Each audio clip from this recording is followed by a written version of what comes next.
दोस्तों, स्वागत है आपका हमारे चैनल आर.के. वर्मा में मुल्ला नसरुद्दीन की नई मजेदार कहानी मुल्ला नसरुद्दीन और उसका गधा, जिसकी 5 नई मजेदार कहानी। हिंदी। गधा और गधे के रिश्तेदार। बुखारा में दाखिल होते समय व्यापार के लिए मुल्ला नसरुद्दीन के पास कोई सामान न था। उसे तो सिर्फ शहर में दाखिल होने का टैक्स अदा करना था। अधिकारी ने पूछा, तुम कहाँ से आए हो और आने का सबब क्या है? मुहर्रिर ने सींग से भरी स्याही में नेजे की कलम डुबोई और मुल्ला नसरुद्दीन का बयान दर्ज करने के लिए तैयार हो गया। मुल्ला नसरुद्दीन ने बताया, हुजूरे आला, मैं ईरान से आया हूँ। बुखारा में मेरे कुछ संबंधी रहते हैं, उन्हीं से मिलने आया हूँ। यह सुनकर अधिकारी ने कहा, अच्छा, तो तुम अपने संबंधियों से मिलने आए हो, तुम्हें मिलने वालों का कर अदा करना पड़ेगा। लेकिन हुजूर, मैं उनसे मिलूंगा नहीं। मुल्ला नसरुद्दीन ने कहा, मैं तो एक जरूरी काम से यहाँ आया हूँ। काम से आए हो? अधिकारी चीखा। उसकी आंखों में चमक उभर आई। इसका मतलब है कि तुम अपने रिश्तेदारों से भी मिलोगे और काम भी निपटाओगे। तुम्हें दोनों कर अदा करने पड़ेंगे, मिलने वालों का भी और काम का भी।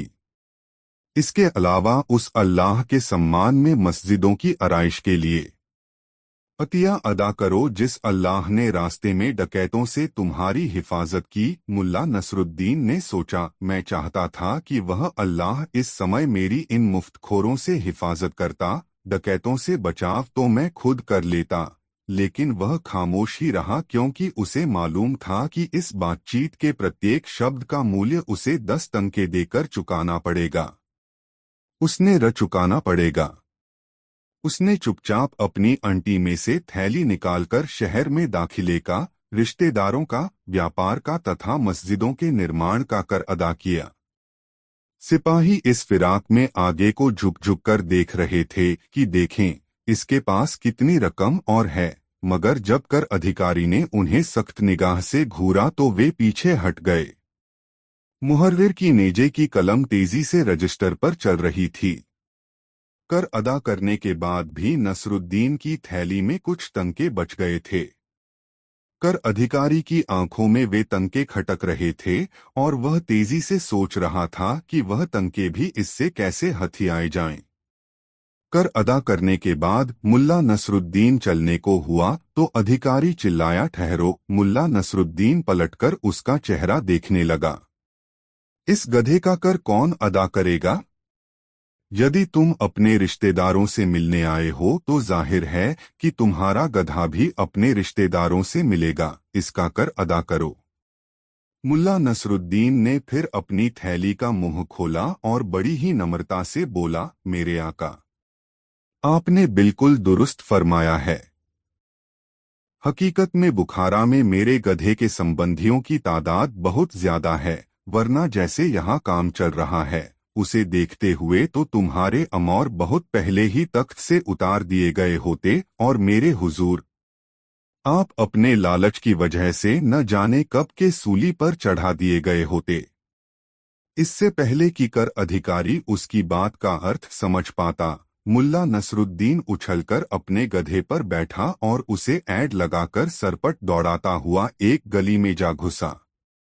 वह लगातार अपने गधे का हौसला बढ़ाते हुए कह रहा था, और तेज मेरे वफादार दोस्त, जल्दी भाग, वरना तेरे इस मालिक को एक और कर अपना ये सिर देकर चुकाना पड़ेगा। और तेज मेरे वफादार गधे, और तेज।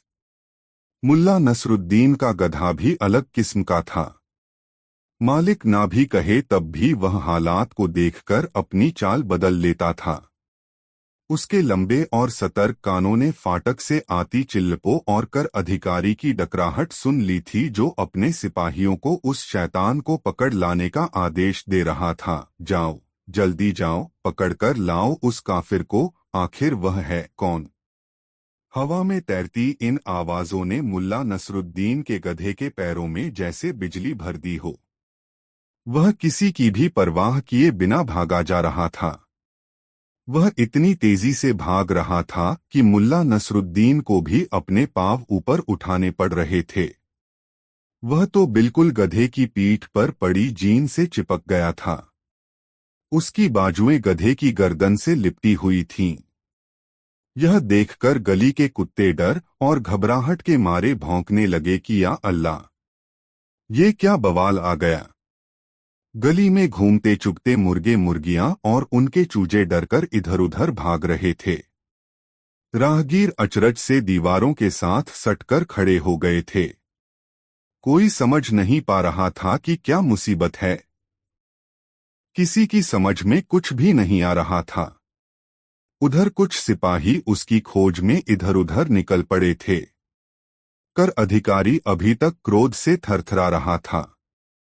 उसकी आंखें लाल हो गई थीं और नथुने फड़फड़ा रहे थे। एक आशंका फांस की तरह उसके हलक में फंसी हुई थी कि वह आजाद ख्यालात वाला निडर आदमी कहीं मुल्ला नसरुद्दीन तो नहीं था। आखिर ऐसी बेबाक बात मुल्ला नसरुद्दीन के सिवाय और कह ही कौन सकता था। उधर लोग भी आपस में खुसर फुसर करने लगे थे। ये जवाब तो मुल्ला नसरुद्दीन के ही योग्य था। दोपहर होते होते यह चर्चा पूरे शहर में पहुंच चुकी थी कि एक व्यक्ति ने द्वार पर ऐसी बात कही। जिसने भी सुना उसने यही कहा, ऐसा जवाब तो मुल्ला नसरुद्दीन ही दे सकता है। घोड़े का सौदा। दोस्तों, अपने गधे की लगाम थामे मुल्ला नसरुद्दीन आगे बढ़ा जा रहा था।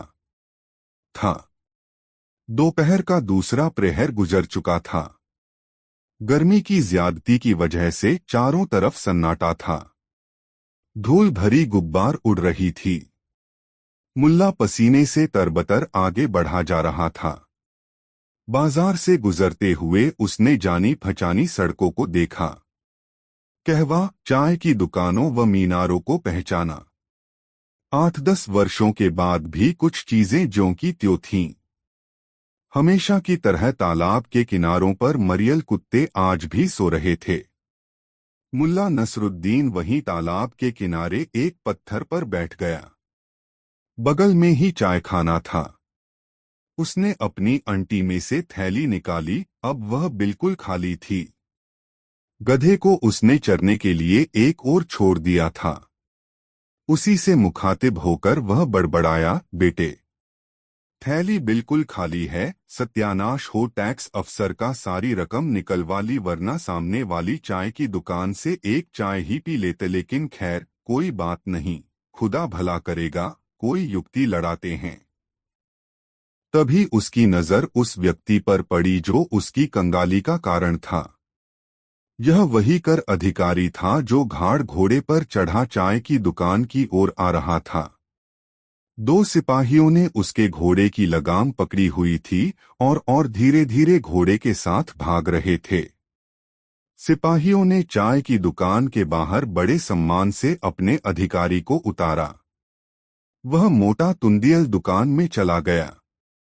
दुकान के मालिक ने उसे बाहर से ही लपक लिया।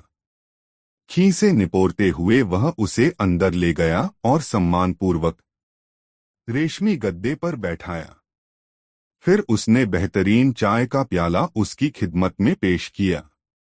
बाहर तालाब के किनारे बैठा मुल्ला नसरुद्दीन यह सब देख रहा था। उसका इतना आदर सम्मान होते देखकर मुल्ला के सीने पर सांप लौट रहे थे। वह बुदबुदाया, देखो तो मेरी कमाई किस ऐश से उड़ा रहा है। अधिकारी ने सुरक सुरक कर चाय पी, फिर वहीं गद्दे पर लुढ़क गया। जल्दी ही उसके खर्राटों की आवाज चायखाने में गूंजने लगी। कभी कभी उसके होंठ चटकने और हलक से गर्र गर्र की आवाज भी सुनाई देने लगती थी। दूसरे मेहमानों ने इस ख्याल से धीरे धीरे बोलना शुरू कर दिया कि कहीं कर अधिकारी की नींद में खलल न पड़ जाए। पहरेदार उसके अगल-बगल बैठकर पत्तों से उसकी मक्खियां उड़ा रहे थे। कुछ देर बाद जब अधिकारी गहरी निद्रा में सो गया तो दोनों ने आंखों ही आंखों में कुछ इशारा किया, फिर उठकर बाहर आ गए। घोड़े के आगे घास डाली और नारियल की पैंदी का एक हुक्का लेकर दुकान की बगल में ही झाड़ियों से घिरे कुछ सुनसान और अंधकारपूर्ण स्थान में चले गए। कुछ देर बाद ही मुल्ला ने हवा में गांजे की महक तैरती महसूस की। कुछ ही देर में पहरेदार मदहोश हो चुके थे। सुबह शहर के फाटक पर घटी घटनाओं के मद्देनजर मुल्ला नसरुद्दीन ने सोचा कि कहीं पहरेदार उसे पहचान न लें, अब यहां से खिसक लेने में भलाई है। कि बेटा नसरुद्दीन, पेट भरने के लिए आधा तंका कहाँ से आएगा, उसने सोचा। फिर आसमान की ओर चेहरा उठाकर बड़बड़ाया, या खुदा मदद कर।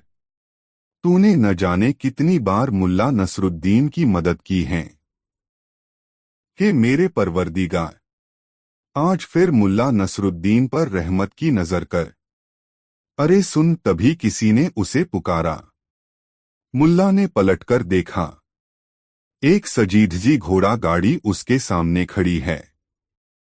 एक आदमी कीमती साफा और कीमती कपड़े पहने गाड़ी की खिड़की से झांक रहा है।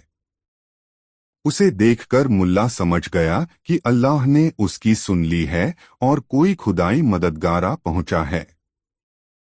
जबकि उस रईस अजनबी ने सिर से पांव तक उसे देखते हुए बड़े ही रुआब से कहा, मुझे यह घोड़ा बहुत पसंद है।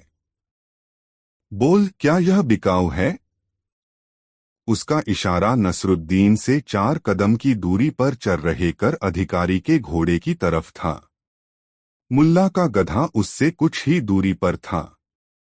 ऐसा लगता था जैसे उस अरबी और शफ़ाक तथा चमकीली आंखों वाले उस घोड़े का मालिक मुल्ला नसरुद्दीन ही हो। आसपास कोई दूसरा था भी नहीं। मुल्ला भी सारी स्थिति को समझ गया और बात बनाते हुए बोला, दुनिया में ऐसा कौन सा घोड़ा है जो बिक नहीं सकता? अजनबी रईस उत्साह से भरकर पुनः बोला, सुनो दोस्त, शायद तुम्हारी जेब बिल्कुल खाली है, इसलिए मेरी बात ध्यान से सुनो। मैं यह नहीं जानना चाहता कि यह घोड़ा किसका है या तुम्हारे पास कहाँ से आया या पहले इसका मालिक कौन था। मुझे कुछ नहीं जानना है। तुम्हारे कपड़ों पर पड़ी गर्द से लगता है कि तुम कहीं बहुत दूर से आ रहे हो। मेरे लिए यही काफी है। तुम मेरी बात समझ रहे हो न? मुल्ला नसरुद्दीन मुंह से कुछ नहीं बोला। उसने केवल सिर हिला दिया। वह फौरन समझ गया कि अमीर क्या कहना चाहता है। वह इससे भी आगे की बात समझ गया कि अब क्या होने वाला है। अब तो उसने तहे दिल से यह दुआ करनी शुरू कर दी कि कोई गुस्ताख मक्खी अंदर सो रहेकर अधिकारी की नाक मुंह पर भिनभिनाकर कहीं उसे जगा न दे, वरना सारा खेल ही बिगड़ जाएगा। पहरेदारों की तो उसे कोई अधिक फिक्र थी नहीं, क्योंकि गांजे की महक हवा में अभी भी अपनी मौजूदगी दर्ज करा रही थी, जिससे जाहिर था कि वे दोनों नशे में धुत पड़े होंगे। अपनी समझ के अनुसार अमीर बड़े ही काबिलाना अंदाज में धीरे धीरे उसे लाइन पर ला रहा था। वह अपनी बात बड़ी ही गंभीरता से कह रहा था तथा अपनी बात कहने का उसका अंदाज भी बड़ा दार्शनिकों जैसा था। तुम्हें यह बात अच्छी तरह समझ लेनी चाहिए कि फटे पुराने चित्रे पहनकर ऐसे शानदार घोड़े पर चढ़ना तुम्हें शोभा नहीं देता। मत भूलो कि यह बात तुम्हारे लिए खतरनाक भी साबित हो सकती है, क्योंकि कोई भी इस बात पर शक शुबह कर सकता है कि इस भिखारी के पास आखिर इतना बढ़िया घोड़ा कहाँ से आया। तुम मेरी बात समझ रहे हो ना? मुल्ला नसरुद्दीन की आंखों में उसके लिए प्रशंसा के भाव दिखाई देने लगे और वह स्वीकारने वाले अंदाज में जल्दी जल्दी सिर हिलाने लगा, मानो कहना चाहता हो कि वाह मेरे आका, यह तो तुमने बड़े पते की बात कही। अपनी बात का रंग चढ़ते देखकर अमीर ने उसे कुछ खौफजदा करने की नीयत से कहा, बरखुदा, इस बात की भी बड़ी गुंजाइश है कि तुम्हें कैद में डाल दिया जाए। मुल्ला नसरुद्दीन का सिर स्वीकारने वाले अंदाज में जल्दी जल्दी हिला।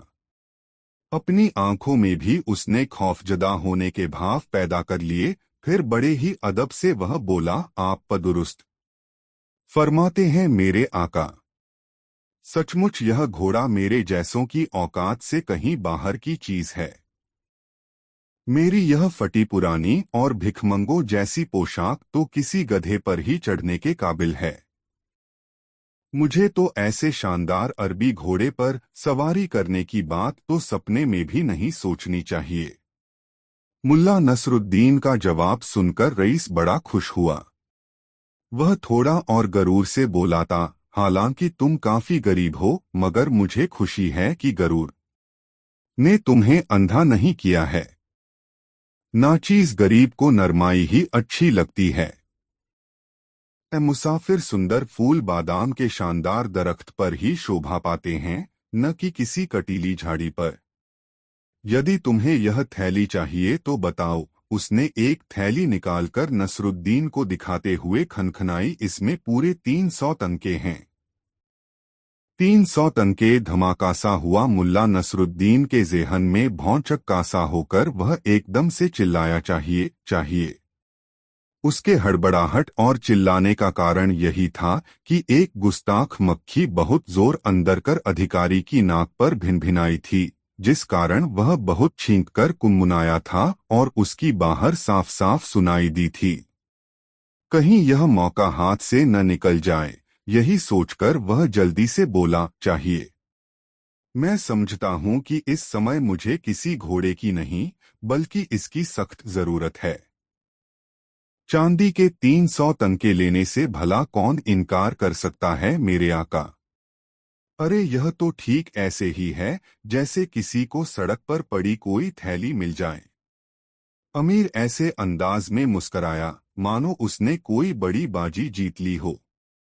बोला, लगता है तुम्हें सड़क पर कोई दूसरी ही चीज मिली है, लेकिन मैं इस रकम से उस चीज को बदलने को तैयार हूं जो तुम्हें सड़क पर मिली है। यह लो 300 तनके उस चीज के बदले, अब ये तुम्हारे हुए। मुल्ला नसरुद्दीन ने थैली ले ली। अमीर ने अपने चेचक के दाग से भरे चेहरे वाले नौकर की तरफ देखा। वह बग्गी के घोड़ों के पास खड़ा चाबुक से अपनी पीठ खुजला रहा था। उसका चेहरा खुरदरा और पत्थर की तरह कठोर था तथा आंखों में मक्कारी भरी चमक थी। मक्कारी में वह किसी भी सूरत में अपने मालिक से कम दिखाई नहीं दे रहा था। अपने मालिक का इशारा पाकर वह कर अधिकारी के घोड़े की ओर बढ़ने लगा। अपने मालिक और नसरुद्दीन के बीच हुआ पूरा वार्तालाप वह सुन ही चुका था। उसे घोड़े की ओर बढ़ते देखकर मुल्ला नसरुद्दीन के दिमाग में खतरे की घंटी बज उठी। उसने फौरन फैसला कर लिया कि 3 मक्कारों को एक साथ एक ही सड़क पर नहीं होना चाहिए। आठ उसने अमीर की नेक नियति और रहम दिली का कसीदा पढ़ा और अपने गधे पर सवार हो गया। फिर उसने गधे को ऐसी ऐड लगाई कि वह सुस्त और आलसी सा गधा फौरन कमान से निकले तीर की भांति सरपट दौड़ लिया। करीब 1 फरलांग दूर जाकर मुल्ला नसरुद्दीन ने पलटकर देखा। खुरदरे चेहरे वाला सेवक घोड़े को अपनी गाड़ी से बांध रहा था। करीब आधा फलांग दूर जाकर वह फिर पलटा तो वहां नजारा ही दूसरा था। उसने देखा कि कर अधिकारी और रईस आपस में गुंथे हुए हैं। आपस में एक दूसरे की दाढ़ियां पकड़ पकड़कर नोच रहे हैं। चायखाने में बैठे तमाम ग्राहके बाहर आकर तमाशबीन बन चुके थे। सिपाही और खुरदरे चेहरे वाला नौकर रईस और कर अधिकारी को छुड़ाने की कोशिश में लगे थे। मुल्ला नसरुद्दीन ने फौरन किसी गली में घुसकर 9-2-11 होना ही बेहतर समझा। वह फौरन एक ऐसी गली में घुस गया जो काफी लंबी और तंग थी। काफी दूर जाकर जब उसे विश्वास हो गया कि वह उन लोगों की पकड़ में आने से बाहर हो गया है, तो उसने गधे की लगाम खींच दी और बोला, ठहर मेरे बेटे, ठहर, अब ज्यादा भागने की जरूरत नहीं। अब मुल्ला नसरुद्दीन के शब्द अधूरे ही रह गए। किसी तेजी से भागते आ रहे घोड़े के टापों की आवाज सुनकर वह बुरी तरह चौंका। उसने पलटकर देखा तो छक्के छूट गए। खुरदरे चेहरे वाला नौकर बिल्कुल उसके सिर पर आ वह चिल्लाया, ओह मेरे वफादार गधे, गधे, जल्दी से निकाल ले चल, मैं तुझे बढ़िया नाश्ता कराऊंगा, लेकिन तब तक देर हो चुकी थी। पहुंचा था। भाग और मुझे यहां से। वह घुड़सवार तेजी से उसके आगे आ चुका था। यह वही खुरदरे चेहरे वाला था जिसकी खामोश आंखों में वही मक्कारी भरी चमक थी। वह रईस की गाड़ी से खोलकर लाए घोड़े पर सवार था।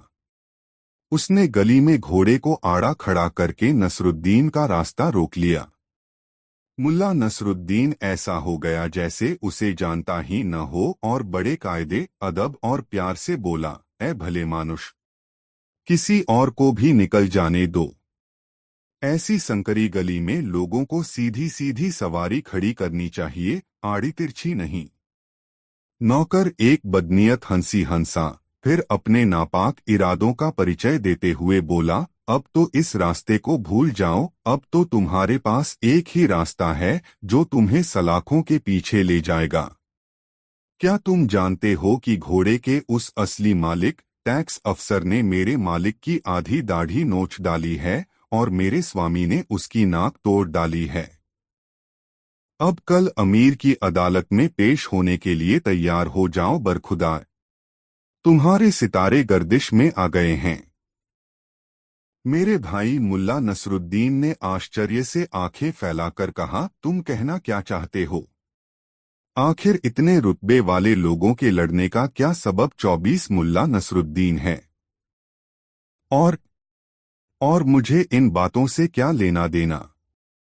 तुमने मेरा रास्ता क्यों रोक लिया? क्या मैं उनका फैसला करूंगा? मेरे भाई, उन्हें अपना फैसला खुद कर लेने दो। खामोश नौकर चिल्लाया, वापस चलो, तुम्हें उस घोड़े के बारे में जवाब देना है। किस घोड़े का भाई? नितांत अनजान बनते हुए मुल्ला नसरुद्दीन ने कहा, कैसा घोड़ा? किसका घोड़ा? ये बेअदबी और वह भी मेरे साथ, खुरदरे चेहरे वाला गुर्राया, जानबूझकर अनजान न बन, मैं उस घोड़े की बात कर रहा हूं जिसके एवज में मेरे मालिक ने तुझे तंकों से भरी थैली दी है। खुदा कसम भाई, तुम तो बड़ी गलतफहमी के शिकार हो। मुल्ला नसरुद्दीन ने आंखें तरेरी, दरअसल इस मामले में घोड़े का तो कुछ लेना देना ही नहीं है। तुमने तो वहां खड़े पूरी बात सुनी थी। तुम खुद ही सही फैसला करो। तुम्हारा मालिक बड़ा ही नेक है। एक गरीब की मदद करने के ख्याल से तुम्हारे रहमदिल मालिक ने मुझसे पूछा, क्या तुम 300 तंके लेना चाहोगे? मैंने हाँ कह दी और उसने मुझे चांदी की तंकों की यह थैली दे दी। खुदा उसे उम्रदराज करे। उसने मुझे रकम देने से पहले यह जानने के लिए कि मैं वास्तव में उसकी इस मेहरबानी के काबिल हूँ भी या नहीं, परखना चाहा कि मुझ में नरमाई और नेकी भी है या नहीं। उसने कहा, मैं नहीं जानना चाहता कि यह घोड़ा कहाँ से आया और किसका है। देखा था न तुमने? वह जानना चाहता था कि कहीं मैं घमंड में आकर अपने आप को घोड़े का मालिक तो नहीं बता रहा। मैं खामोश रहा। वह नेक और रहमदिल इंसान खुश होकर बोला, मेरे जैसों के लिए यह घोड़ा जरूरत से ज्यादा अच्छा है। मैंने उसकी बात मान ली तो वह और भी ज्यादा खुश हुआ। फिर उसने कहा कि मैं सड़क पर कोई ऐसी चीज पा गया हूँ जिसके बदले मुझे यह 300 तंके मिल सकते हैं। उसका इशारा जरूर मेरी ईमानदारी और इस्लाम के प्रति मेरे यकीन की तरफ था। यह यकीन मुझे पाक जगहों पर घूमने से हासिल हुआ है। इसके बाद ही उसने मुझे इनाम दिया। इस नेक काम के जरिए वह कुरान शरीफ में बताए गए जन्नत को जाने के मार्ग में पड़ने वाले उस पुल पर रसे अपना सफर अधिक आसान बनाना चाहता था, जो बाल से भी अधिक बारीक है और तलवार की धार से भी अधिक तेज है।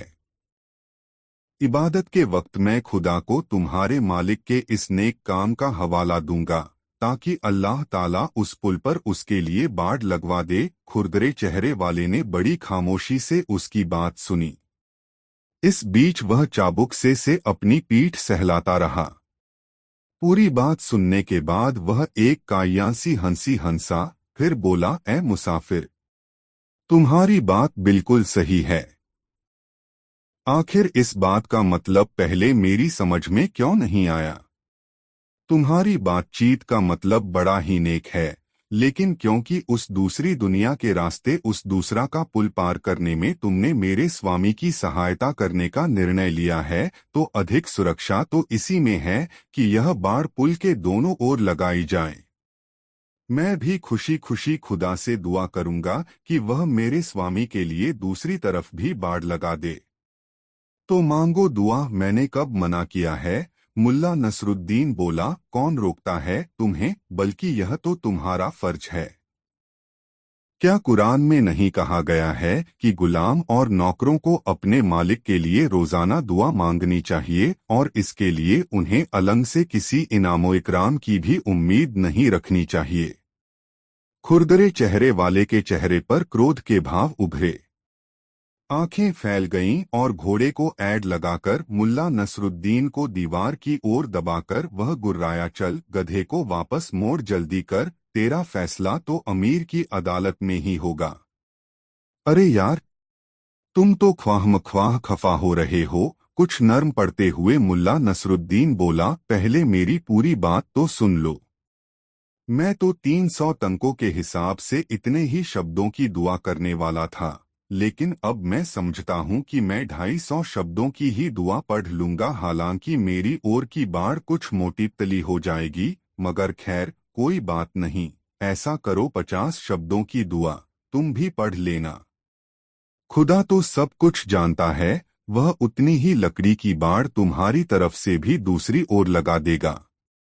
क्यों? खुरदरे चेहरे वाले ने आंखें तरेरी, मेरी तरफ की बाढ़ तुम्हारी तरफ का छठा हिस्सा क्यों? अरे भाई, वह सबसे अधिक खतरनाक स्थान पर जो बनेगी। नहीं, नौकर अकड़ गया, मुझे ऐसी छोटी बाढ़ कबूल नहीं। इसका मतलब तो यह हुआ कि ये पुल का कुछ हिस्सा बिना बाढ़ के ही रह जाएगा। इससे तो मेरे मालिक को खतरा पैदा हो जाएगा। मैं तो उस खतरे की बात सोचकर ही सहम जाता हूँ।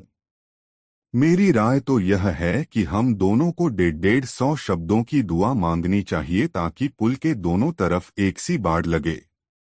कम से कम दोनों तरफ सुरक्षा तो रहे। फिर चेतावनी सी देते हुए वह बोला, अगर तुम मेरी बात से इत्तेफाक नहीं रखागे तो इसका यही मतलब होगा कि तुम मेरे मालिक का बुरा चाहते हो। तुम चाहते हो कि वह पुल से नीचे गिर जाए। अगर ऐसा चाहते हो तो तुम्हें जेल का रास्ता देखना होगा। मुल्ला नसरुद्दीन को लगा कि यदि कहानी ज्यादा लंबी खींची तो उसकी अंटी से थैली खिसक जाएगी, इसलिए उसने 150 शब्दों की दुआ ही कबूल कर ली। और जब उन दोनों ने अपना अपना रास्ता पकड़ा तो मुल्ला नसरुद्दीन की थैली का आधा वजन कम हो चुका था। दोस्तों, यह कहानी आपको कैसी लगी कमेंट में जरूर बताएं। 3 गधे की पूंछ और जुए का दांव। दोस्तों, एक चाय की दुकान के बाहर जाकर नसरुद्दीन ने अपना गधा रोका। शहर का चक्कर लगा लगाकर वह थक गया था। सोचा, चाय पीकर कुछ ताजा दम हो ले। दुकान में काफी भीड़ भाड़ थी। पास ही नानबाई की दुकान थी, जिसे देखकर उसे भूख का एहसास हुआ।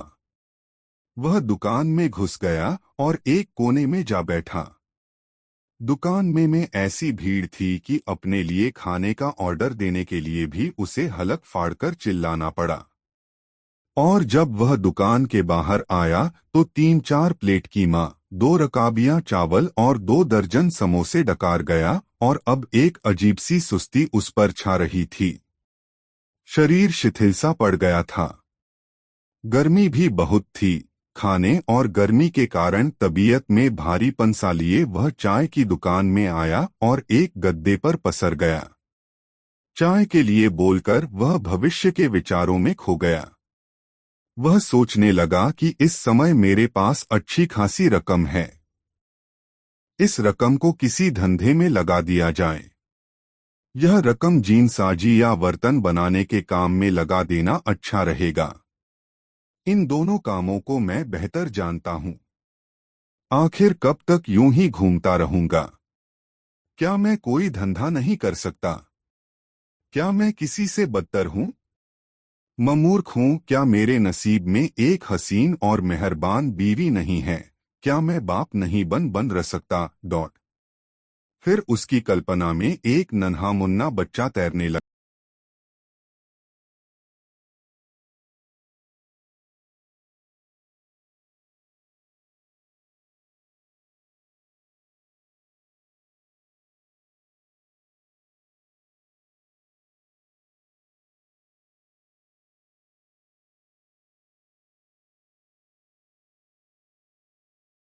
लगा और वह मुस्कुराकर सोचने लगा, अल्लाह कसम, वह नन्हा शैतान बड़ा ही शरारती होगा और बड़ा होकर मेरी तरह शैतान निकलेगा। मैं अपना सारा इल्म, सारी होशियारी उसमें भर दूंगा।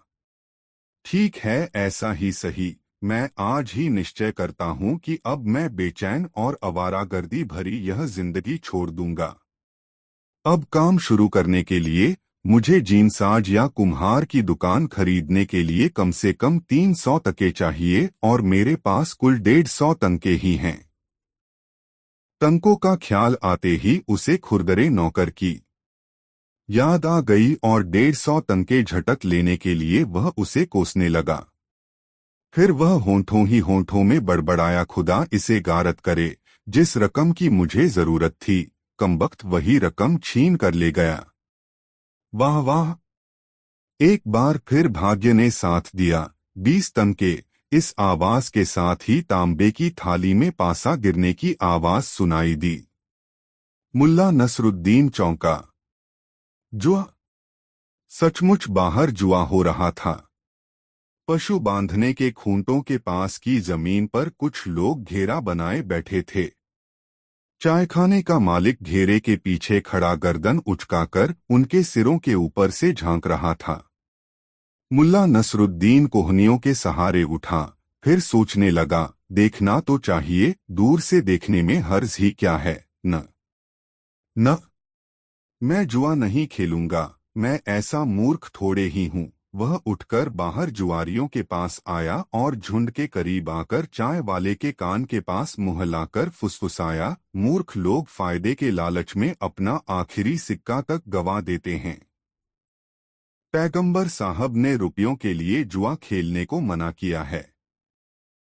खुदा की बड़ी मेहरबानी है कि यह गंदी आदत मुझे नहीं पड़ी, लेकिन इस लाल बालों वाले का नसीब तो देखो, लगातार चौथी बार जीता है। देखो देखो, ओह, 5वीं बार भी जीत गया। यह तो भई, ओह, 6ठी बार भी जीत गया। नसीब का बड़ा धनी है, मैंने तो ऐसी किस्मत किसी की नहीं देखी। अरे वाह! फिर दांव लगा रहा है, अरे बददिमाग, बेवकूफ। उसे तो दौलत का झूठा सपना जुए की तरफ खींच रहा है, हालांकि गुर्बत ने उसके रास्ते में गड्ढा खोद रखा है।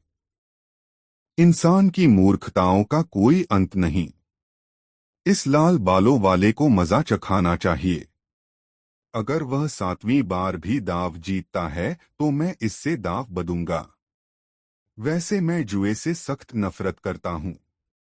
काश मैं भी अमीर होता तो मैं न जाने कब का जुआ बंद करवा चुका होता। लाल बालों वाला इस बार भी पासा फेंककर जीत गया। उसकी यह 7वीं जीत थी। अब मुल्ला नसरुद्दीन से न रहा गया। वह आगे बढ़ा और खिलाड़ियों को अलग हटाते हुए जुआरियों के घेरे में जा बैठा। जीतने वाले जुआरी से पासे लेकर उसने उन्हें उलट-पलट कर देखा, फिर बोला, मैं भी तुम्हारे साथ दाव खेलना चाहता हूँ। कितनी रकम है? जीतते रहने के कारण उसकी आवाज कांप रही थी। वह तो जैसे हर खिलाड़ी का माल हड़पने के लिए उतावला था। मुल्ला नसरुद्दीन ने अपनी अंटी में से थैली निकाली, जरूरत के लायक 25 तंके उसमें ही छोड़ दिए, बाकी तंके तांबे के थाल में डाल दिए। दूर तक चांदी के सिक्कों की खनखनाहट सुनाई पड़ी। बाकी जुआरी समझ गए कि यह ऊंचा दाव लगाने वाला खिलाड़ी है। और फिर ऊंचे दावों का खेल शुरू हो गया। लाल बालों वाले ने पासे उठा लिए और खेल शुरू हो गया। वह देर तक पासों को खनखनाता रहा। न जाने क्यों अब उसके चेहरे पर झिझक दिखाई देने लगी थी। सभी जुआरी सांस रोककर देख रहे थे। यहां तक कि मुल्ला नसरुद्दीन का गधा भी सिर उठाकर देखने लगा। उसके कान खड़े हो गए थे। अब केवल पासों की खनखनाहट ही वहां सुनाई दे रही थी। अंत में लाल बालों वाले ने पासे फेंके। दूसरे खिलाड़ी गर्दन बढ़ाकर देखने लगे तथा एक साथ पीछे की ओर लुढ़ककर बैठ गए। उन्होंने एक साथ ही लंबी लंबी सांसें लीं, मानो ये सब सांसें एक ही सीने से निकली हों। बेचारे जुआरी का चेहरा पीला पड़ गया। उसके मुंह से एक दर्दनाक आंसी निकली। पासे पर 3 दिखाई दिया। वह हार रहा था, इसका विश्वास उसे हो गया, क्योंकि एक उतना ही कम निकलता था जितना कि 6 और दूसरा कोई भी पासा मुल्ला नसरुद्दीन के अनुकूल होगा। पासों को मुट्ठी में लेकर हिलाते हुए उसने चमकती आंखों से इधर उधर देखा। उसे पूरा विश्वास था कि आज भाग्य उसके साथ है। यही सब सोचकर उसकी गर्दन गर्व से कुछ तन गई थी, लेकिन यह उसकी भूल थी। वह भूल चुका था कि भाग्य सनकी और थाली के बैंगन के समान होता है जो इधर उधर लुढ़कता है। नसरुद्दीन के भाग्य ने भी सोचा कि यह उस पर बड़ा गर्व कर रहा है, अतः इसे सबक सिखाना ही होगा। इस काम के लिए उसने उसके गधे को चुना। एकाएक गधा पलटी खा गया। उसकी पीठ जुआरियों की ओर हो गई। इधर मुल्ला नसरुद्दीन पासे फेंकने के लिए अभी हाथ हिला ही रहा था कि एकाएक गधे की पूंछ उसके हाथ से टकराई और पासे उसके हाथ से फिसल गए। पासे देखते ही लाल बालों वाले के हलक से खुशी भरी चीख निकली। वह जीत गया था। खुशी के कारण वह पेट के बल तंकों वाले थाल पर लेट गया। दांव पर लगी रकम उसने अपने भारी बदन से ढक ली। मुल्ला द्वारा फेंके गए पासे काने थे। दांव हारते ही मुल्ला नसरुद्दीन को जैसे काठ मार गया। स्तब्ध सा बैठा वह अपना होंठ चबाता रहा। उसकी फटीफटी आंखों के सामने जैसे सारी सृष्टि आपस में गुड़मुड़ होती जा रही थी। कुछ क्षण, केवल कुछ ही क्षण वह इस स्थिति में बैठा रहा, फिर एकाएक उछल कर उठा, पास ही पड़ा एक डंडा उठाया और गधे पर पिल पड़ा। नामुराद, कमबख्त गधे, हरामखोर, बदबूदार जानवर, जानवरों की जमात के लिए लानत। यह वक्त मिला था तुझे अपनी पीठ फेरकर पूंछ घुमाने का, कमबख्त। खुदा तुझे गारत करे। पिटते हुए गधा बुरी तरह उछल-उछल रेंकने लगा। मुल्ला की ऐसी झुंझलाहट और क्रोध देखकर बाकी जुआरी व्यंग्य से मुस्कराने या हंसने लगे थे। वे खुशी से चिल्ला रहे थे। सबसे अधिक जोर से लाल बालों वाला जुआरी चिल्लाया, जो यह दांव जीतकर स्वयं को सबसे अधिक खुशनसीब समझ रहा था। मुल्ला नसरुद्दीन थककर हांफने लगा। डंडा उसने एक ओर फेंक दिया। अरे गुस्सा थूक दो दोस्त, आओ एक दांव और खेलो, अभी तो तुम 2-4 दांव और भी खेल सकते हो। लाल बालों वाले ने उसे उकसाया। अभी तो 25 तंके और भी हैं तुम्हारे पास। हाँ, क्यों नहीं, मैं भी यूं हार मानने वाला नहीं, मुल्ला नसरुद्दीन ने कहा। उसने सोच लिया था कि जब 125 तंके चले गए तो इन 25 तंकों को ही रखकर वह क्या करेगा, इन्हें भी दांव पर लगा देना चाहिए, आर या पार। सोचते हुए वह फिर फड़ पर बैठ गया और पासे उठा लिए। एक बार फिर बाजी जम गई। सभी जुआरी आगे को झुक आए। मुल्ला नसरुद्दीन ने पासे फेंके। इस बार वह जीत गया। अब पासे लाल बालों वाले के पास चले गए। पासे फेंकने से पहले उसने कहा, सारी रकम। ठीक है, पासे फेंको। उसने पासे फेंके। दांव उल्टा पड़ा। वह हार गया। और फिर वह दूसरा दांव भी हार गया। उसे बड़ा आश्चर्य हुआ कि दोनों दांव वह हार गया। उसे जैसे विश्वास ही नहीं हुआ कि उसका भाग्य पलटा खा गया था और अब सौभाग्य की दृष्टि नसरुद्दीन पर है। वह मोटे मोटे दांव अड़ता रहा, हर बार इस उम्मीद के साथ कि हारी हुई रकम एक ही झटके में वापस आ जाएगी, मगर ऐसा नहीं हुआ। उसने 7-8 मोटे दांव लगाए और हर बार हारा। मुल्ला नसरुद्दीन के आगे थाल में तंकों का ढेर लग गया। जब करीब 1600 तके वह हार चुका तो जैसे बौखला गया। सभी साथी दम साधे यह दांव देख रहे थे। लाल बालों वाला बौखलाकर बोला, यदि कोई शैतान तुम्हारी मदद कर रहा है तो दूसरी बात है, वरना तुम हर दांव नहीं जीत सकते। तुम्हारे पास 1600 तंके हैं और मेरे पास उसने अपनी जेब से एक थैली निकाली। यह रकम है जो मैंने अपनी दुकान का माल खरीदने के लिए रखी हुई थी। मैं तुम्हारी सारी रकम के मुकाबले इसे दांव पर लगाता हूँ, मंजूर है? मुल्ला नसरुद्दीन भी ऊंची आवाज में चिल्लाया, मंजूर है, माल सामने डाल। लाल बालों वाले ने अपनी थैली थाल में उड़ेल दी। सोने के सिक्कों, तिल्लों, रुपए और तूमानों से थाल भर गया। वहां और भी अधिक भीड़ एकत्रित हो गई थी। एक बड़ा घेरा बन गया था, उत्सुकता से देखने वालों का। ऐसा भारी जुआ होते वहां कभी नहीं देखा गया था। चाय पीने के तलबगार चाय पीना भूल चुके थे। भट्टियों पर रखी केतलियों में पानी बुरी तरह खौल रहा था। चाय वाला अपनी दुकानदारी करना भूल चुका था। फड़ पर बैठे जुआरियों की सांसें तेजी से चल रही थीं, दिल धड़क रहे थे। लाल बालों वाले ने पासे फेंककर पलकें मूंद लीं। वह पासे देखने में भी भय महसूस कर रहा था। पासे पड़ते ही सभी लोग चिल्ला उठे, 11, 11। इसी उद्घोष के बाद मुल्ला नसरुद्दीन को लगने लगा कि जीत बहुत मुश्किल है। अब केवल 12 नंबर ही जिता सकते थे। अब लाल बालों वाले ने आंखें खोल दीं और अपने साथियों के साथ वह भी चिल्लाने लगा, 11, 11। तुम हार गए। हाँ हाँ हाँ, मैं जीत गया। मुल्ला नसरुद्दीन का बदन ठंडा पड़ गया, लेकिन फिर भी वह मुस्कराया और बोला, अभी पासे फेंकने बाकी हैं। कहकर उसने पासे उठा लिए, फिर मुट्ठी में हिलाकर फेंकने की तैयारी करने लगा। मगर अचानक उसने अपना हाथ रोका और पलटकर अपने गधे से बोला, इधर पलट। अब इस पर पूंछ मार, जीत की पूछ। ये दाव तुझे जीतना है, समझा? वरना आज तेरी खैर नहीं। मुल्ला ने दूसरे हाथ से पूंछ पकड़कर पासे वाले हाथ की मुट्ठी पर झाड़ा सा लगाया, फिर पासे फेंकने के लिए हाथ उठाया।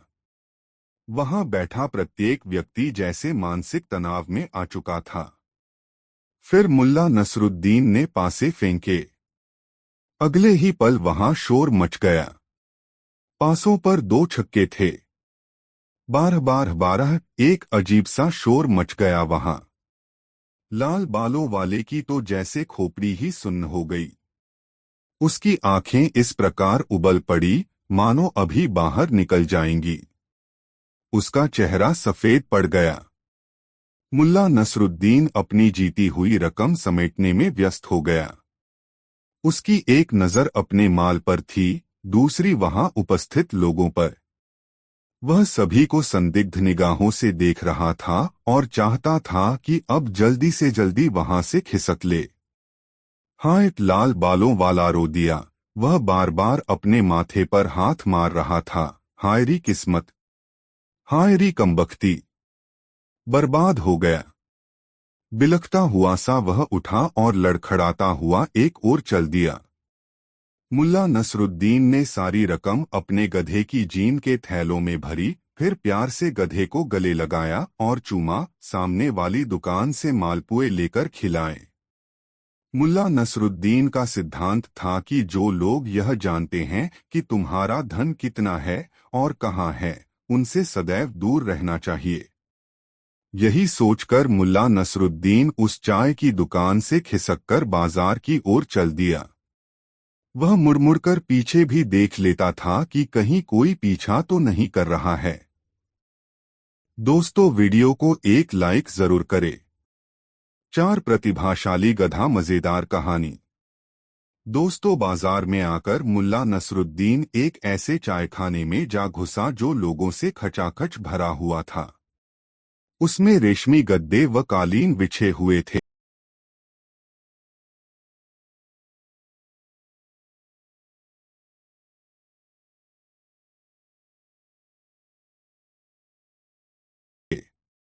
उसने अपने गधे को खूंटे से बाहर नहीं बांधा, बल्कि चायखाने में ही लेकर घुस आया।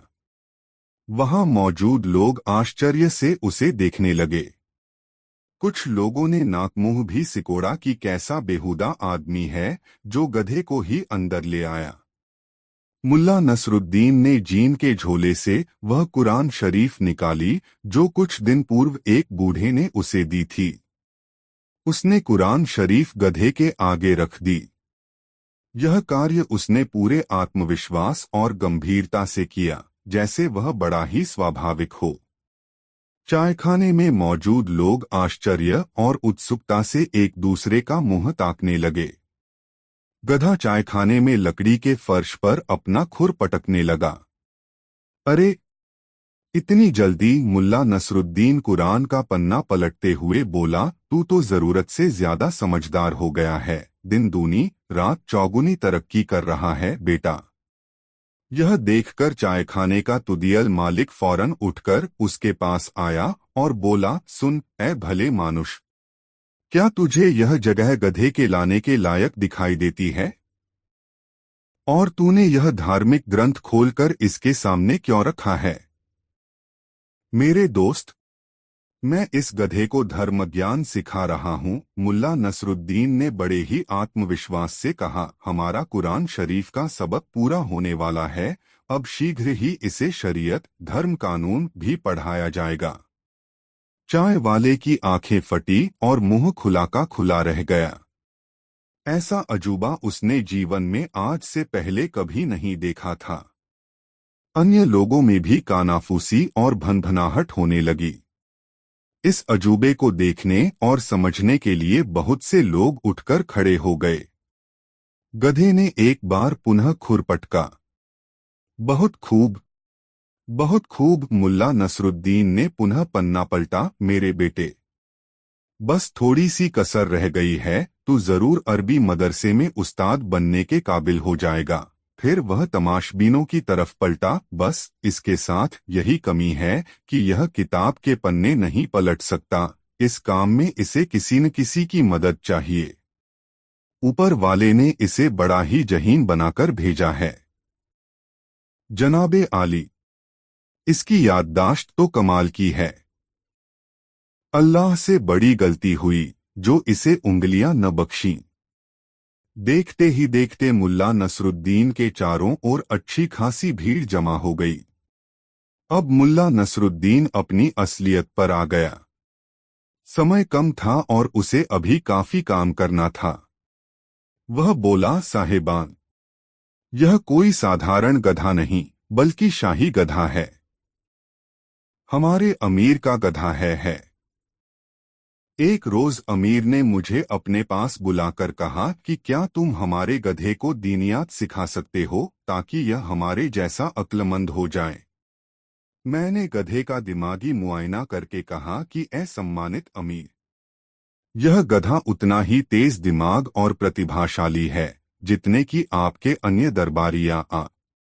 मैं इसे धर्मज्ञान दीनियात सिखाने का बीड़ा उठाता हूँ और दावे से कह सकता हूँ कि यह उतना ही विद्वान हो जाएगा जितने कि आप खुद हैं। और हो सकता है कि यह आपसे भी आगे निकल जाए, मगर इसके लिए 20 साल का लंबा समय लग जाएगा। बस यह सुनते ही अमीर ने शाही खजाने से मुझे 5000 सोने के तंके दिलवाए और कहा कि इसे ले जाओ और पढ़ाओ। यदि 20 साल में तुम इसे दीनियात नहीं सिखा पाए तो तुम्हें सजाए मौत मिलेगी। चाय वाला बोला, तो तुम अपने सिर को अलविदा कह दो। भला किसी ने गधों को भी कहीं कुरान व दीनियात पढ़ते देखा है? अरे भाई, बुखारा में ऐसे बहुत से गधे हैं। मुझे सोने के 5,000 तंके चाहिए, तथा ऐसे समझदार गधे रोजाना तो मिला नहीं करते। तुम मेरा सिर कलम होने की फिक्र न करो मित्र, क्योंकि 20 वर्ष में हम में से एक ने तो खुदा को प्यारा हो ही जाएगा, या तो मैं, या अमीर, या ये गधा। तब तक यह ज्ञात करने में काफी देर हो जाएगी कि धर्म ज्ञान का सर्वोत्तम ज्ञाता कौन है। यह जवाब सुनकर पूरा चायखाना ठहाकों से गूंज उठा। चाय वाला तो अपने रेशमी गद्दे पर लोटपोट ही हो गया। हाँ हाँ, सबसे बड़ा धर्म ज्ञाता, अरे भाई। अचानक उसे न जाने क्या ख्याल आया कि वह एकाएक ही खामोश होकर मुल्ला नसरुद्दीन को घूरने लगा। फिर बोला, तुम कौन हो? कहाँ से आए हो? ए धर्म ज्ञान सिखाने वाले, कहीं तुम मुल्ला नसरुद्दीन तो नहीं हो? दुकान में सन्नाटा छा गया। सभी की सवालिया नजरें मुल्ला नसरुद्दीन के चेहरे पर स्थिर हो गईं। मुल्ला नसरुद्दीन कुछ पलों तक मुस्कराता हुआ सबके चेहरे देखता रहा, फिर बोला, तुम्हारा अनुमान बिल्कुल ठीक है दोस्त। मैं मुल्ला नसरुद्दीन ही हूँ। बुखारा शरीफ के नागरिकों, मेरा सलाम कबूल कीजिए। यह सुनते ही वहां खलबली मच गई। मुल्ला नसरुद्दीन, मुल्ला नसरुद्दीन।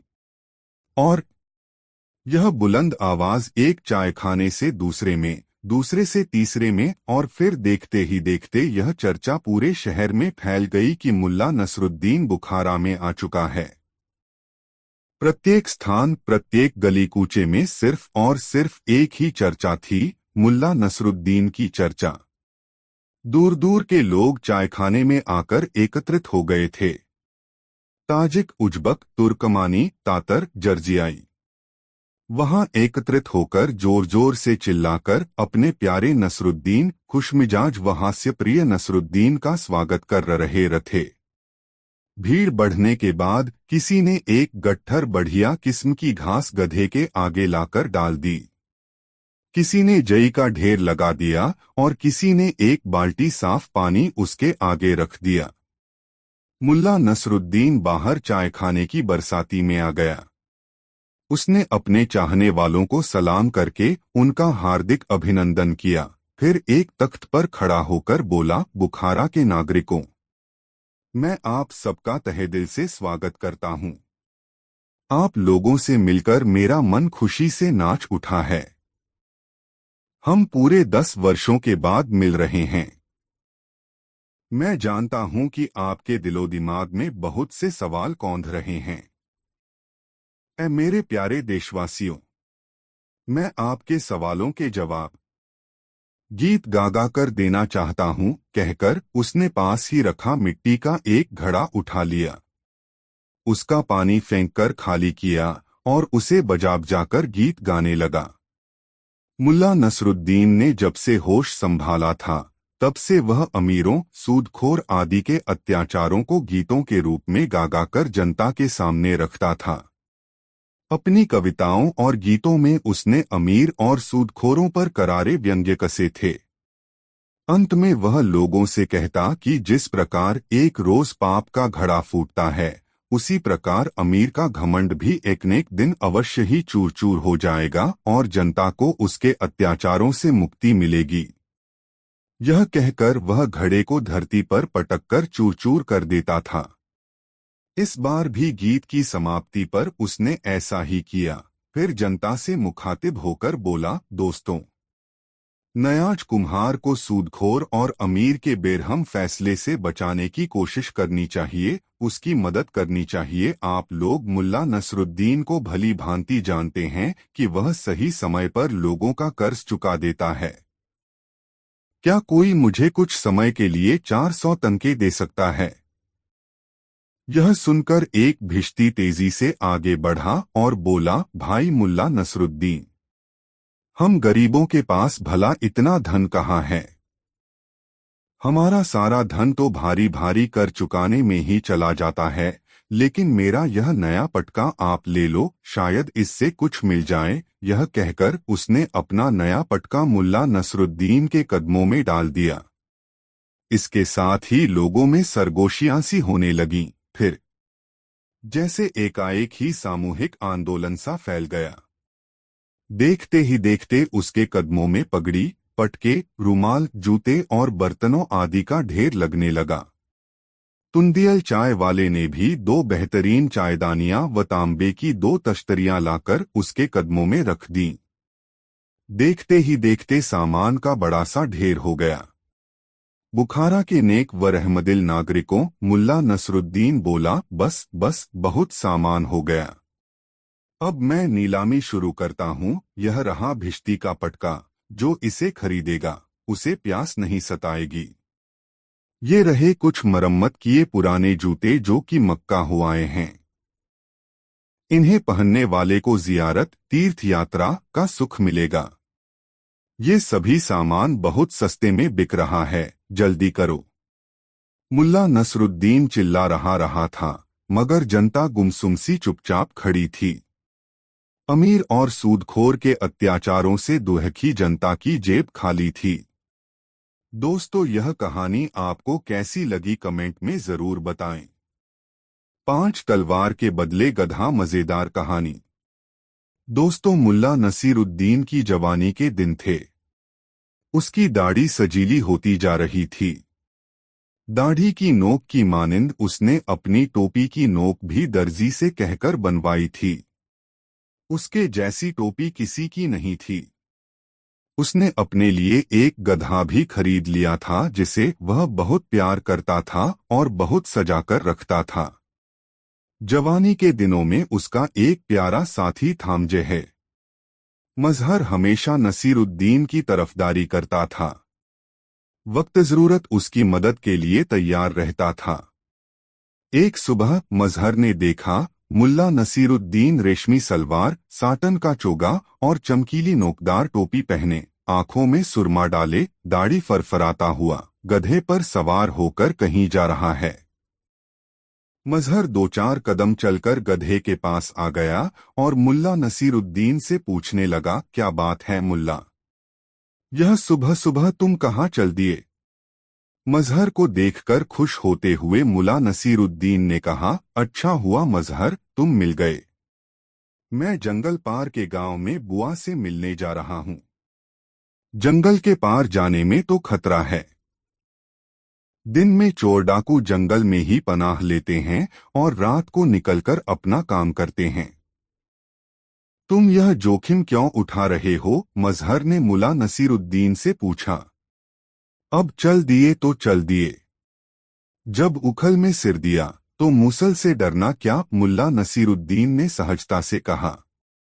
ठीक है, जा रहे हो तो जाओ, मगर अपनी सुरक्षा के लिए तुम मेरी तलवार लेते जाओ। कहीं चोर डाकू तुम्हारा गधा न लूट लें। मजहर ने मुल्ला नसीरुद्दीन को अपनी तलवार देते हुए कहा। मुल्ला नसीरुद्दीन ने मजहर से तलवार ले ली और मजहर को धन्यवाद कहता हुआ जंगल की ओर गधा दौड़ाने लगा। वह चाहता था कि दिन ढलने से पहले वह जंगल के पार वाले गांव में पहुंच जाए ताकि अपनी बुआ के पास उसे कुछ अधिक समय बिताने का अवसर प्राप्त हो जाए। टक टक ठक ठक गधा भागा जा रहा था। कुछ समय बीतने के बाद गधा जंगल में प्रवेश कर गया। जंगल में प्रवेश के साथ ही मुल्ला नसीरुद्दीन को मजहर की कहीं बात याद आने लगी। जंगल में चोर डाकू दिन में छिपे रहते हैं।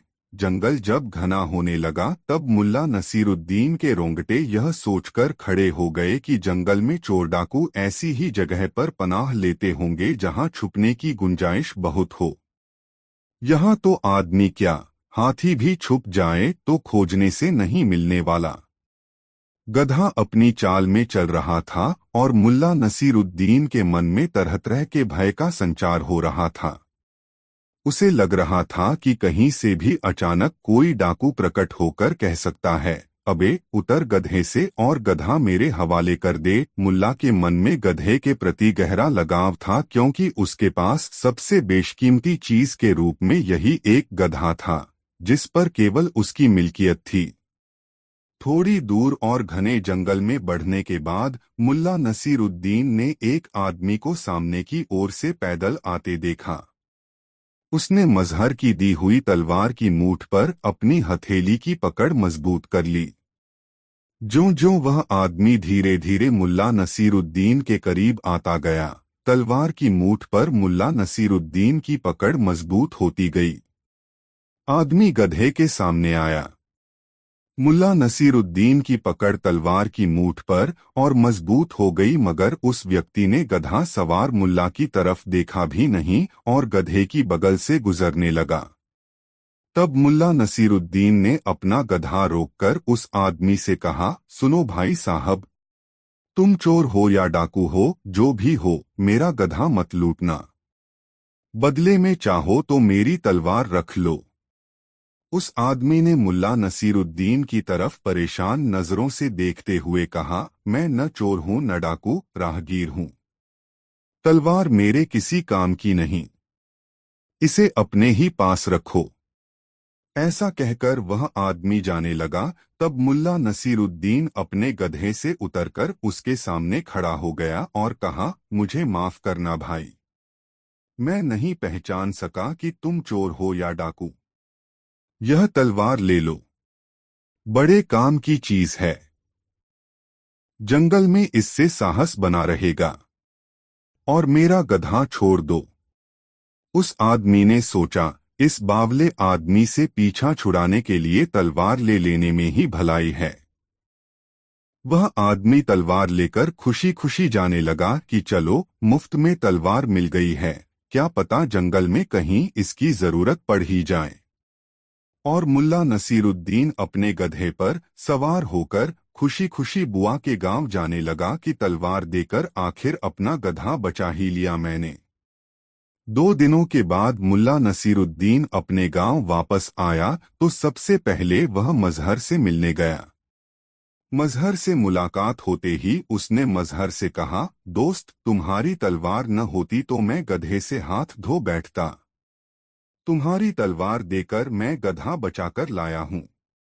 जब मजहर को सारा वाकया मालूम हुआ तो वह सिर पीट कर रह गया। आखिर वह इसके अलावा कर भी क्या सकता था। जेब की प्यास। मुल्ला नसीरुद्दीन बहुत दिनों के बाद बुखारा आया हुआ था। जैसे जैसे उसके पहचान के लोगों को मुल्ला नसीरुद्दीन के बुखारा में होने की जानकारी मिल रही थी, वैसे वैसे मुल्ला नसीरुद्दीन के पास मिलने आने वालों की संख्या में इजाफा हो रहा था। मुल्ला नसीरुद्दीन खुश था। उसे लगा बुखारा आने का निर्णय गलत नहीं था। लोग इतने अरसे बाद भी उसे भूले नहीं हैं। बुखारा में मुल्ला नसीरुद्दीन के चाहने वालों की कमी नहीं थी। सेठ करीम उसके प्रशंसकों में एक था। सेठ को पैसे की कोई कमी नहीं थी। उसने मुल्ला नसीरुद्दीन के आने की खुशी में बुखारा के चुनिंदा लोगों के लिए दावत का आयोजन अपने घर पर कर लिया और मुल्ला नसीरुद्दीन को लेकर अपने घर चला गया।